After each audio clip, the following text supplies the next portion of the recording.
اللہ الرحمن الرحیم۔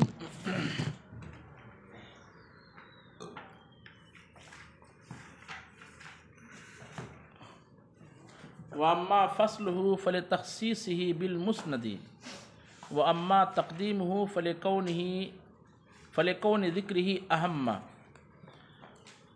مسند الیہ کی کو فصل کر کے بیان کرنا، یعنی حرف عطف کے ذریعے سے بیان کرنا، تو اس کی ایک وجہ بیان کر رہے ہیں کہ مسند کے ساتھ اس چیز کے خاص کرنے کی مقصد سے ایسا ہوتا ہے۔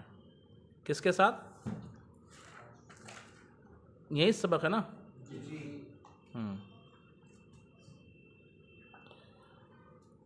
اما فصلہ فلتخصیصہ بالمسند، لیکن اس کو فصل کے طور پر لانا، فصل کے طور پر لانے سے یہاں اچھا وہ فصل و وصل الگ ہے۔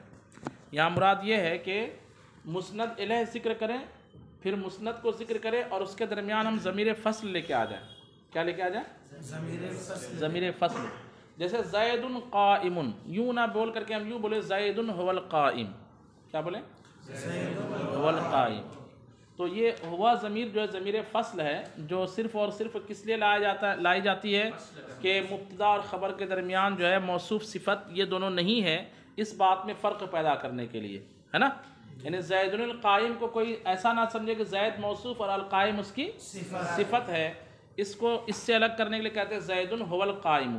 لیکن کیا ضرورت ہے کہ زید قائم کو زید القائم موصوف دونوں معرفہ لایا جائے اور بیچ میں ضمیر فصل لائی جائے؟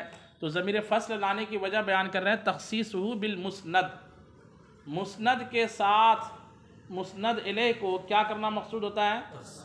تو زید هو القائم کا مطلب یہ ہوگا کہ جہاں یہ بات بولی گئی، جس دائرے کار میں یہ بات بولی گئی، جیسے جامعہ میں یا کلاس میں یہ بات بولی گئی جس میں زید، عمر، بکر، ناصر، سب عبداللہ بہت سارے لوگ موجود تھے، ٹھیک ہے؟ اب یہاں پہ اگر کوئی کہے زید هو القائم تو مطلب یہ ہوگا کہ صفت قیام سے صرف اور صرف کون خاص ہے؟ زید۔ زید کے علاوہ کوئی صفت قیام سے متصف نہیں ہے، تو معنی ہوگا زید ہی کھڑا ہے۔ کیا معنی ہو جائے گا؟ یہ کام ہوتا ہے جبکہ ہم مسند الیہ میں مسند الیہ کے لیے کیا لے کر کے آ جائیں؟ ضمیر فصل لے کے آ جائیں۔ اچھا، اس کے بعد مسند الیہ کی ایک حالت بیان کی جا رہی ہے تقدیم کی، یعنی مسند الیہ کو مسند سے پہلے لانا۔ ایک ہے ضرب زید اور ایک ہے زید، تو طلبہ وہاں پوچھتے ہیں حضرت دونوں کا ایک مطلب ہے تو دونوں میں فرق کیا؟ تو وہاں پہ سوال پوچھنے والے کو تھوڑا سا دیکھنا پڑتا ہے کہ یار اس کو بتاؤں کہ نہیں بتاؤں، تو یہ جواب یہاں ہے، اور سامنے والا پوچھتا کہاں پہ ہے؟ جب خلاصۃ النحو پڑھتا ہے وہیں پوچھتا ہے کہ حضرت دونوں تو فاعل ہی ہے نا، زید ضرب زید میں، آپ ایک جگہ بول رہے زید مبتدا اور ایک جگہ بول رہے زید کو فاعل۔ اچھا، دونوں کا مطلب بھی ایک ہی ہو رہا ہے، زید نے مارا، تو پھر دو جملے الگ الگ کیوں ہو جا رہے؟ ایک ہی معنی کو ادا کرنا ہے تو ضرب زید کا مقام کچھ اور ہے اور زید ضرب کا مقام، دونوں میں بہت زیادہ فرق ہے۔ یہاں پہ اس کو سمجھیے، مسند الیہ کو پہلے جو ذکر کیا جاتا ہے، جہاں مسند الیہ کو بعد میں بھی ذکر کر سکتے ہیں، اس کے باوجود کیسے کرتے ہیں ذکر؟ پہلے کرتے ہیں۔ اس کے چند وجوہات ہوتی ہے۔ پہلی وجہ تو ہے اس کی اہمیت کی وجہ سے کہ مسند الیہ جو ہے مسند سے اہم ہوتا ہے۔ مسند الیہ مسند سے کیا ہوتا ہے؟ اہم ہوتا ہے، یعنی اس اعتبار سے اہم ہوتا ہے کہ جملے کے دو جز ہیں، مسند اور مسند الیہ اہم ہے۔ مسند الیہ کیا ہے؟ اہم ہے، اور اس لیے بھی کہ اہم کے لیے اصل یہ ہے کہ وہ مقدم رہے۔ جو چیز اہم ہے اس کے لیے اصل کیا ہے؟ اس وجہ سے اس کو کیا کیا جاتا ہے؟ مقدم کیا جاتا ہے، اور مؤخر کرنے کے لیے کوئی وجہ بھی وہاں موجود نہ ہو تو صرف اہمیت کے پیش نظر مسند الیہ کو کیا کیا جاتا ہے؟ ایک وجہ یہ ہے۔ دوسری وجہ یہ ہے کہ سامع کے ذہن میں کیا بولتے ہیں، خبر جگہ قرار کر لے کہ یہ چیز جو ہے کس کے لیے بیان کی جا رہی ہے، آگے کی چیز، تو پہلے کس کو ذکر کرتے ہیں؟ مسند الیہ کو، کہ مسند الیہ ذکر کرتے ہیں ایسے انداز میں کہ لگتا ہے کہ اس کے لیے کون سی بات بتائی جائے گی، تو آگے جو خبر بیان کی جاتی ہے مسند الیہ کو ذکر اس لیے پہلے کر دیا جاتا ہے کہ مسند الیہ کی ذات اس کے لیے ایسی ہوتی ہے کہ جس میں وہ غور کرتا ہے کہ اس شخص کے لیے کیا خبر دی جائے گی، تو آگے کی خبر کے لیے وہ اپنے آپ کو کیا کر لیتا ہے؟ تیار کر لیتا ہے ذہنی طور پر کہ آگے اس کے لیے کون سی بات بتائی جائے گی. جیسے مثال چلیں آج انشاءاللہ ہم امیر علیہ السلام کا ذکر کرتے ہیں تو آدمی آگے جو باتیں ان کے تعلق سے بیان کی جائے گی اس کے لیے غور سے سننے کے لیے ہو جاتا ہے، پابند ہو جاتا ہے کہ اب کیا باتیں آج ان کے تعلق سے بیان کی جائے گی. تو ایسے ہی جو ہے مسند الیہ کو پہلے لا کر کے ایک طرح سے آگے آنے والی خبر کی طرف شوق دلانا مقصود رہتا ہے. کیا مقصود رہتا ہے؟ اس لیے بھی مسند الیہ کو مسند سے پہلے ذکر کیا تھا. پہلے یہاں تک ترجمہ دیکھیے، کہتے اما تقدیمہ، لیکن اس کو مقدم کرنا، فلکونی ذکر ہی اہما، تو اس لیے کہ مسند الیہ کا ذکر کیا ہوتا ہے؟ اہم ہوتا ہے. کیسے؟ اما لانہ الاصل، یا تو اس لیے کہ مسند و مسند الیہ میں اصل کون ہے؟ مسند الیہ ہے. ولا مقتضیہ للعدول عنہ، اور اس اصل سے عدول کرنے کا تقاضا کرنے والی کوئی چیز نہ پائی جا رہی ہے، ایک وجہ. وَإِمَّا لِيَتَمَكَّنَ الْخَبَرُ فِي ذَهْنِ السَّامِعِ، یا اس لیے کہ خبر سامع کے ذہن میں قرار پکڑ لے. لیتمکن مانا قرار پکڑ لے. لِأَنَّ فِي الْمُبْتَدَئِ تَشْوِيقًا إِلَيْهِ، اس لیے کہ مبتدا میں اس خبر کی طرف شوق دلانا ہوتا ہے. کقولہ، جیسے دیکھیے یہاں پر مبتدا کو پہلے اور خبر کو کچھ دیر بعد بیان کیا گیا. والذی حارت البریۃ فیہ، وہ ذات جس کے سلسلے میں مخلوق حیران و پریشان ہے. تو آپ بولو گے کہ وہ ذات کون سی ہے جس کے بارے میں مخلوق کیا ہے؟ حیران و پریشان ہے. آگے کا حیوان مستحدث من جماد، وہ جاندار ہے جسے بے جان چیز سے پیدا کیا گیا. ہاں، آپ منی سے پیدا کیے گئے، منی بے جان ہی ہے نا. منی کیا ہے؟ طبعی طور پر دیکھا جائے، ظاہری طور پر تو کیا ہے؟ اگرچہ خوب خوردبین سے دیکھا جائے تو اس میں بھی کیا ہے؟ یعنی منی میں جو وہ رہتے ہیں، اجزائے جرثومہ رہتے ہیں، افراد جرثومہ، وہ تو جاندار ہے. جی وہ بھی انسان بھی ہے. یہاں مراد انسان ہی ہے. یہاں مراد کیا ہے؟ انسان ہی ہے. یعنی کتنی عجیب وہ چیز ہے کہ جس کے بارے میں لوگ حیران و پریشان ہیں. کہا وہ چیز کیا ہے؟ تو کہا یہ وہ چیز وہ ہے، وہ جاندار ہے جسے کس سے پیدا کیا گیا. تو ہر جاندار کس سے پیدا ہوا ہے؟ جماد ہی سے پیدا ہوا. بھائی بے جان چیز سے ہی ہر جاندار پیدا ہو. تو جاندار چیزوں میں آپ حیران و پریشان ہیں.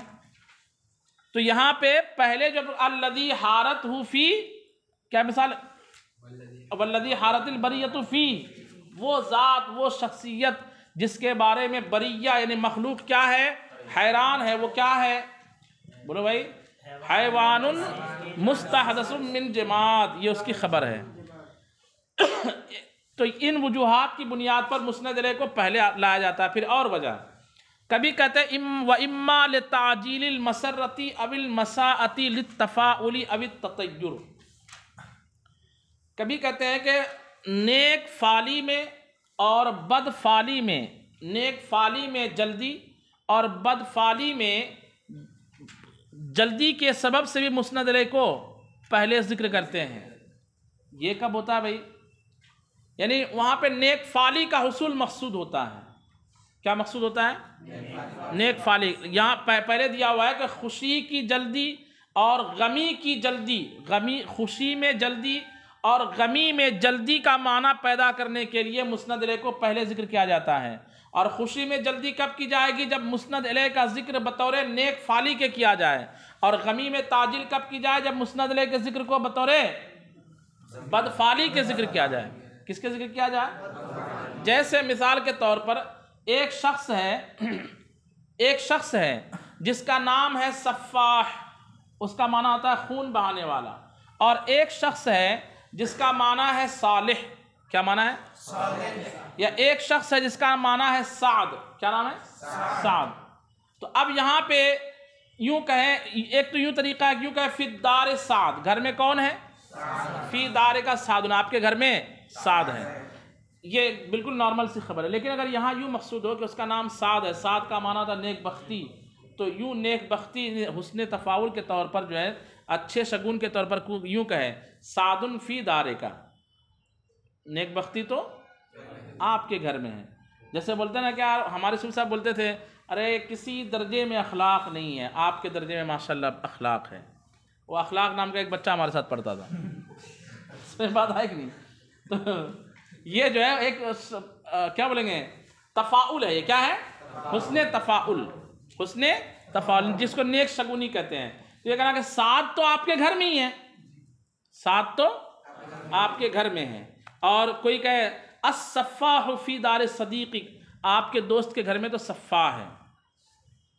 آپ کے دوست کے گھر میں یہ بہادر آدمی کا نام لوگ رکھتے تھے صفاح، لیکن صفاح میں ایک عیب بھی ہے، اور وہ کیا ہے؟ خون ریزی کا معنی. تو بولے گا یار خون ریزی تو آپ کے گھر میں ہی ہے کہ نہیں؟ خون بہانے والے کام کرنے والے تو آپ کے گھر میں ہی ہے. تو یہاں پر صفاح کا لفظ کب پہلے کس لیے لایا؟ بدفعلی کو بتانے کے لیے. اور سعد فی دارک میں سعد کا لفظ پہلے کس لیے لایا؟ ہاں نیک بختی کو بتانے کے لیے. تو یہ بھی ایک طریقہ ہوتا ہے. کہتے ہیں وَإِمَّا لِتَعْجِيلِ الْمَسَرَّةِ أَوِ الْمَسَاءَةِ لِلتَّفَاؤُلِ أَوِ التَّطَيُّرِ، یا تو خوشی یا غمی کی تعجیل کے لیے، خوشی للتفاؤل نیک شگونی کی وجہ سے، اب التطیر یا بد شگونی کی وجہ سے. تفاؤل کا معنی کیا کریں گے؟ نیک فعلی، اور تطیر کا معنی کیا کریں گے؟ بد فعلی. نحو سعد فی دارک، جیسے کیا کہنا؟ بولو بھائی. سعد فی دارک، سعد آپ کے گھر میں ہے. تو سعد دراصل ایک لڑکے کا نام ہے، لیکن یہاں پہ سعد کا ذکر جو پہلے لایا ہے کس لیے؟ نیک. تو دونوں معنی اس کا ہو جائے گا کہ جس کا نام سعد ہے وہ آپ کے گھر میں ہے، اور نیک بختی آپ کے گھر میں ہے.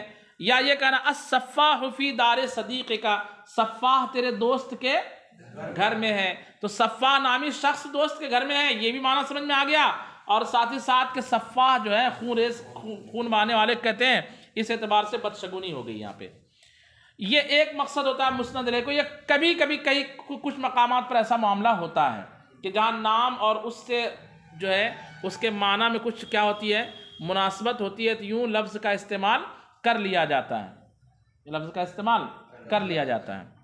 اچھا، اس کے بعد کہتے ہیں وَأَمَّا لِإِيهَامِ أَنَّهُ لَا يَزُولُ عَنِ الْخَاطِرِ. کبھی کبھی مسند علیہ کو کس لیے بیان کیا جاتا ہے پہلے؟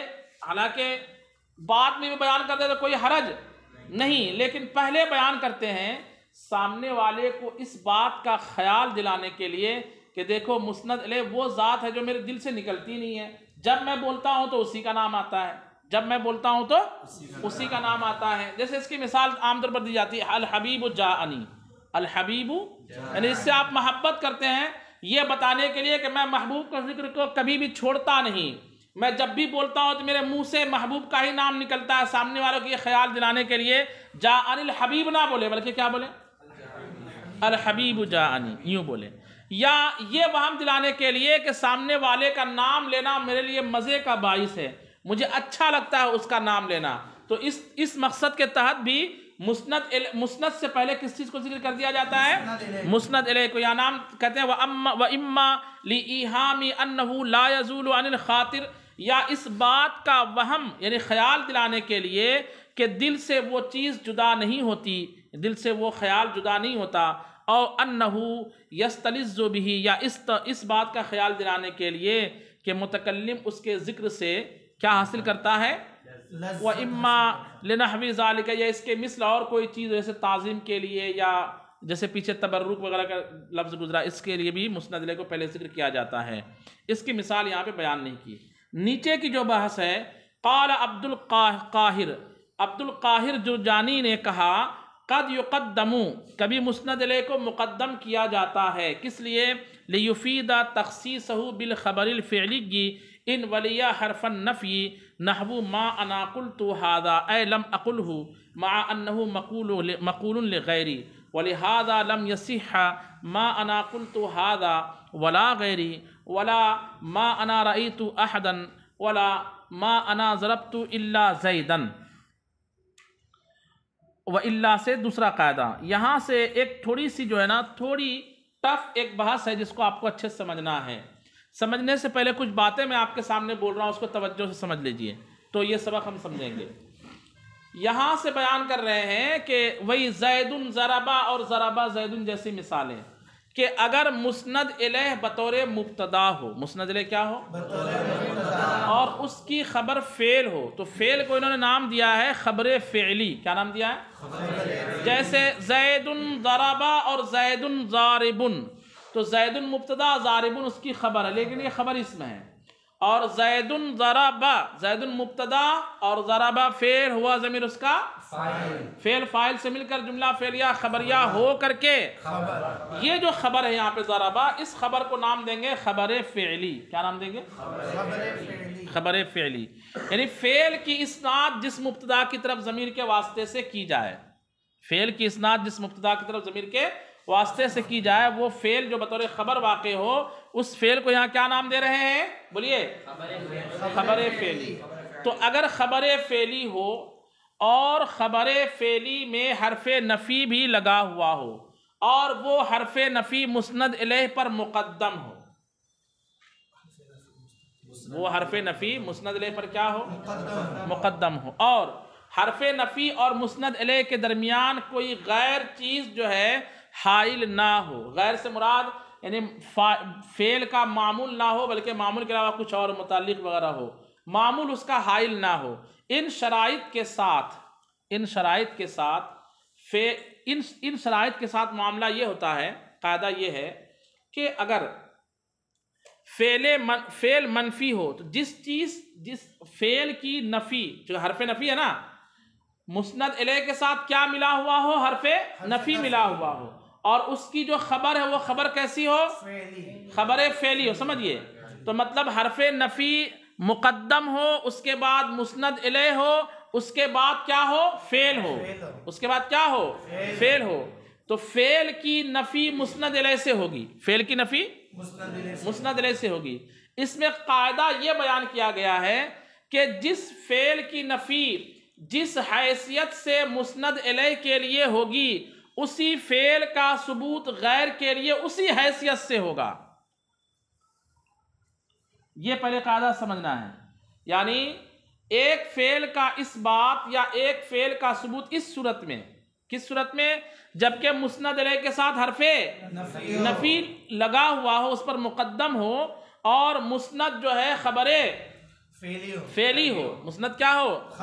تو جس حیثیت سے اس خبر فعلی کی نفی یا اس خبر فعلی کا اسناد اس مسند الیہ سے مانیں گے، تو اسی حیثیت سے اس کے غیر کے لیے اس کے خلاف کو مانیں گے. یعنی مسند الیہ سے اس فعل کی نفی کی جا رہی ہے تو غیر کے لیے اس فعل کو ثابت مانا جائے گا. مسند الیہ میں سے اس فعل کی نفی بطور عموم کے کی جا رہی ہے تو غیر کے لیے اس فعل کا ثبوت بطور عموم کے ہوگا. مسند الیہ سے اس فعل کی نفی بطور خصوص کے ہو رہی ہے تو غیر کے لیے وہ چیز کا اس بات کیسے ہوگا؟ بطور خصوص کے ہوگا. اس بات کو سمجھے کہ نہیں سمجھے؟ کہ نہیں سمجھے؟ اس کی مثال دیکھیں، میں پہلے مثال بھی دیتا ہوں. ایک مثال یہاں دی گئی ہے، کتابی کی مثال پہلے لیتا ہوں. ما انا قلت ھذا، کیا مثال ہے؟ ما انا قلت ھذا. یہ دور سے بولتا ہوں، آواز اس میں ریکارڈ نہیں ہوتی. ما انا قلت ھذا، اس میں مسند الیہ کون ہے؟ انا. اس سے پہلے حرف نفی ہے مقدم ہے نا حرف نفی، یعنی اس سے مل کر کے مقدم ہے. کس سے مل کر کے؟ مسند الیہ سے مل کر کے مقدم ہے. اچھا، اس کے بعد خبر کیا ہے؟ قلت ھذا. قلت ھذا اس کی کیا ہے؟ خبر فعلی ہے. کیا ہے؟ خبر فعلی ہے. تو اب انا سے، یعنی متکلم ضمیر جو انا ہے نا، انا، اس سے کس چیز کی نفی کی گئی ہے؟ کہنے کی. کس کی نفی کی گئی ہے؟ کس چیز کے کہنے کی؟ ھذا، اس چیز کے، بولیے بھائی، اس چیز کے کہنے کی نفی کی گئی ہے. تو اس کا مطلب ہوگا کہ اس متکلم کا جو غیر ہے، متکلم کے علاوہ جو بھی ہے، تقابل میں جہاں بھی بولا گیا یہ جملہ، اس غیر کے لیے کہنے کا کیا ہو جائے گا؟ اور اسی چیز کے کہنے کا ثبوت ہوگا. اسی چیز کے کہنے کا ثبوت ہو جائے. مطلب ما انا قلت ھذا یہ جب بولا جائے گا تو اس کا مطلب مخاطب یہ سمجھے گا. یہ کب بولا جائے گا پہلے سمجھیے، یہ کب بولا جائے گا سمجھیے. ما انا قلت ھذا یہ اس وقت بولا جائے گا کہ کوئی بات ہے، کوئی بات ہے جس کے بارے میں ایک شخص سمجھ رہا ہے کہ شاید اس کو زید نے بولا ہے، یعنی متکلم نے بولا ہے. کیا سمجھ رہا ہے اس کو؟ متکلم نے بولا ہے، زید نے بولا ہے. تو وہ کہتا ما انا قلت ھذا، میں نے تو یہ بات نہیں بولی. اس کا دو مطلب ہوگا، میں نے نہیں بولی اور کسی اور نے بھی نہیں بولا. میں نے تو نہیں بولا لیکن کسی اور نے بولا. تو اس میں دوسرا والا معنی لیں گے. مسند الیہ سے جس چیز کی نفی کی جا رہی ہے غیر کے لیے اسی چیز کو کیا مانا جائے گا؟ تو معنی یہ ہوگا کہ بھیا میں نے اس بات کو نہیں کہا لیکن اس بات کو کسی نے کہا ضرور ہے. اس بات کو کہا ضرور ہے لیکن میں نے بلکہ میرے علاوہ کسی اور نے کہا. یہ ہوگا اس جملے کا مطلب. یہ نہیں ہوگا کہ میں نے بھی نہیں کہا اور کسی اور بلکہ جس چیز کی نفی مسند الیہ کے لیے کی جا رہی ہے اس چیز کا ثبوت ہوگا مسند الیہ کے علاوہ کے لیے. اتنی بات سمجھ گئے؟ پہلے یہاں دیکھیں، کہتے ہیں وقد یقدم، اور کبھی مسند الیہ کو مقدم کیا جاتا ہے لیفید تخصیصہ، تاکہ فائدہ دے اس کے خاص ہونے کا، بالخبر الفعلی، یہ کس چیز سے؟ خبر فعلی سے. ان ولیا حرف النفی، اگر اس مسند الیہ سے کیا ملا ہوا ہو؟ اگر وہ مسند الیہ ملا ہوا ہو حرف نفی سے. ایسا ترجمہ کیجئے، اگر وہ مسند الیہ ملا ہوا ہو حرف نفی سے. نحو جیسے ما انا قلت ھذا، اس کا معنی ہوگا لم اقلہ، میں نے یہ بات نہیں بولی. مع انہ مقول لغیرہ، ساتھ ہی ساتھ یہ بات میرے غیر نے بولی ہے، میرے غیر کا مقول ہے، بولی ہوئی ہے. جب یہ ہو گئی بات ختم، جب آپ نے یہ سمجھ لیا کہ اس صورت میں، کس صورت میں؟ جب کہ مسند الیہ کے ساتھ حرف نفی ملا ہوا ہو، اس کے بعد جو خبر ہے وہ خبر فعلی ہو، اس میں جس چیز کی نفی مسند الیہ سے کی جائے گی اسی چیز کا ثبوت کس کے لیے ہوگا؟ غیر کے لیے ہوگا. جب آپ نے یہ سمجھ لیا تو کہتے ہیں وَلِهَذَا لَمْ يَصِحَّ مَا أَنَا قُلْتُ هَذَا وَلَا غَيْرِي وَلَا مَا أَنَا رَأَيْتُ أَحَدًا وَلَا مَا أَنَا ضَرَبْتُ إِلَّا زَيْدًا. کہتے ہیں اسی لیے جب آپ نے یہ سمجھ لیا تو اسی لیے ما انا قلت ھذا ولا غیری ایک مثال، ما انا رأیت احدا دو مثال، ما انا ضربت الا زیدا یہ تین مثال کہنا جائز نہیں ہے. یہ جائز نہیں ہے. کیوں جائز نہیں؟ ایک ایک کر کے سمجھیے. پہلی مثال کیا ہے؟ ما انا قلت ھذا ولا غیری، ما انا قلت ھذا ولا غیری. اس کا مطلب ہوتا ہے کہ نہ تو میں نے یہ کہا اور نہ میرے غیر نے کہا. حالانکہ فارمولا کیا بیان کیا گیا؟ غیر نے کہا، غیر نے کہا. تو یہاں پہ غیر کے لیے قول کا ثبوت اور غیر کے لیے قول کی نفی دونوں سمجھ میں آ رہی نا؟ اس لیے یہ مثال درست نہیں ہے. غیر کے لیے نفی تو لا غیری سے سمجھ میں آ جا رہا ہے کہ غیر نے نہیں کہا، یہ ظاہری طور پر سمجھ میں آ رہا ہے جی. اور قاعدے کے طور پر سمجھ میں آ رہا ہے کہ غیر نے کہا. کیوں؟ کیونکہ جب انا سے قول کی نفی کر دی تو انا کے غیر کے لیے قول کا کیا ہو جائے گا؟ ثبوت ہو جائے گا. اور یہاں پہ کیا کریں؟ نفی ہو رہی ہے. تو قاعدے کے خلاف ہوا کہ نہیں ہوا؟ اس لیے یہ مثال جائز نہیں ہے. دوسری مثال پر آئیے، کہتے ہیں ما انا رأیت احدا، ما انا رأیت. ہم نے کیا کہا تھا؟ جس حیثیت سے، سمجھئے، فعل کی نفی جس حیثیت سے مسند الیہ سے ہوگی اسی حیثیت سے غیر کے لیے فعل کا کیا ہوگا؟ ثبوت ہوگا. یہ کہا تھا نا؟ تو یہاں پہ سامنے والا کہہ رہا ہے کہ میں نے نہیں دیکھا احدن، کسی کو. اس کا مطلب یہ ہوگا کہ میرے علاوہ نے ہر ایک کو دیکھا. کسی کو مطلب دنیا میں سے کسی آدمی کو یہ مطلب ہوگا نا. تو اس کا مطلب یہی عموم ہے نا. یہاں پہ میں نے کسی کو نہیں دیکھا، اس کا مطلب میرے غیر نے سبھی کو دیکھا. اور غیر کا سبھی کو دیکھنا عادتاً کیا ہے؟ محال ہے. عادتاً محال ہے کہ نہیں بھیا؟ اس لیے یہ مثال بھی درست کیوں نہیں ہوگی؟ سمجھ گئے کہ جب ہم اس فارمولے کے تحت عمل کریں گے کہ جو قید کے ساتھ فعل کی نفی مسند الیہ کے لیے کی گئی ہے یا جس عموم کے ذریعے سے فعل کی نفی مسند الیہ سے کی گئی ہے اسی عموم کے ساتھ اس کا ثبوت کس کے لیے ہوگا؟ تو یہاں پہ سامنے والا مسند الیہ سے نہ دیکھنے کی نفی عموم کے ذریعے ہو رہی ہے. کیسے ہو رہی ہے کہ میں نے کسی کو نہیں دیکھا, تو غیر کے لیے دیکھنے کا ثبوت کیسے ہوگا؟ تو معنی اس کا کیا نکل جائے گا؟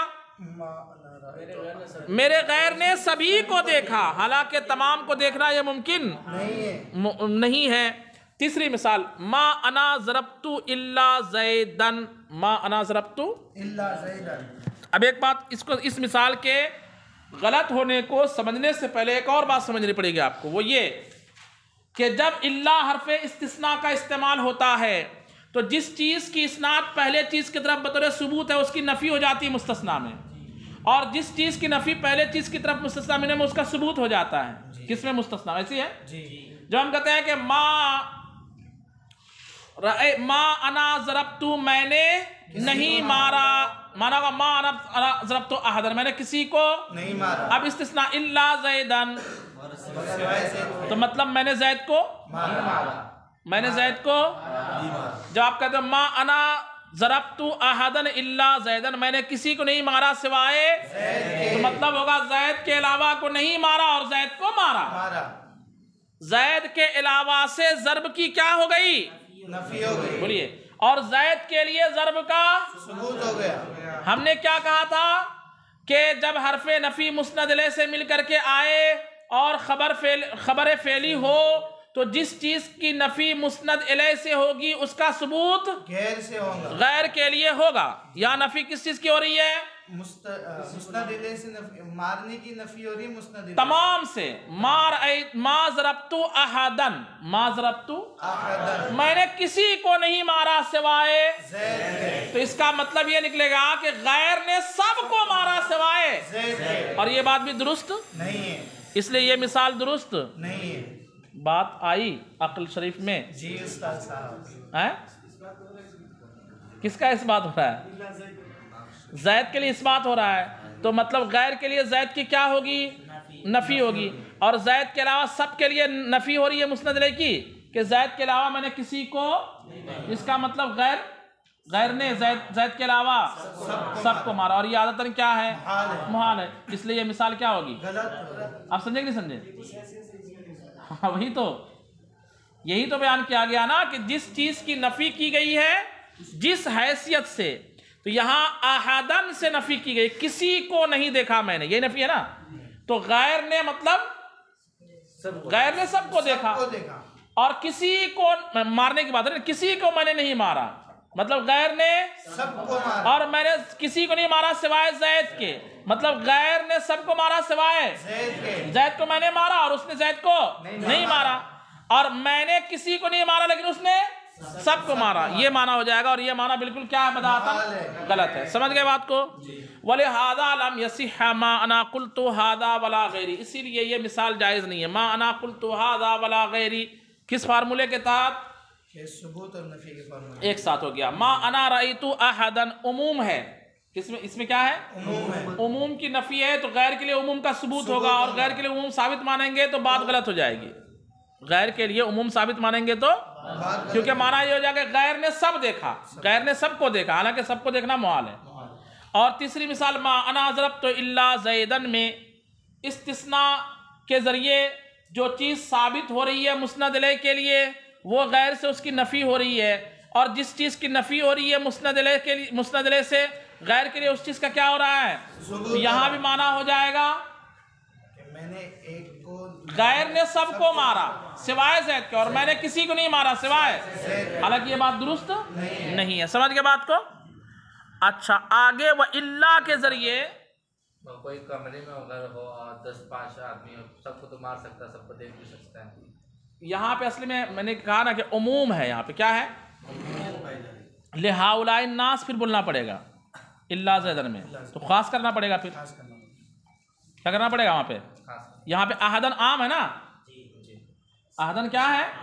اس لیے پہلے کہا جس حیثیت سے ثبوت ہوگا اسی حیثیت سے نفی غیر کے لیے, اور جس حیثیت سے مسند الیہ سے فعل کی نفی ہوگی اسی حیثیت سے غیر کا کیا ہوگا؟ تو حیثیت میں عموم ہے مسند الیہ کے لیے, تو غیر کے لیے بھی حیثیت میں کیا ہوگا؟ عموم ہوگا. اس طور پر اس کے بعد وَإِلَّا کے ذریعے سے 3 صورتیں بیان کریں گے. ورنہ تو یہ ورنہ سے مراد کیا؟ ورنہ وہ والا کیا گھڑے والا ورنہ, ورنہ کیا کر لو گے, وہ والا ورنہ نہیں ہے یہ ورنہ مراد یہ ہے کہ یا تو مسند الیہ کا فعل مسند الیہ کی خبر فعلی نہ ہو ایک ورنہ یا مسند الیہ کی خبر فعلی ہو لیکن مسند الیہ سے مل کر کے حرف نفی نہ ہو بلکہ حرف نفی کہیں اور ہو تیسری صورت مسند الیہ سے مل کر کے تو آئے مسند الیہ سے لیکن وہ مقدم نہ ہو تین صورتیں بنے گی نا یہ تین صورتوں میں کیا حکم آئے گا اور مسند الیہ کی تقدیم سے کیا فائدہ حاصل ہوگا اس کو ہم سمجھیں گے کل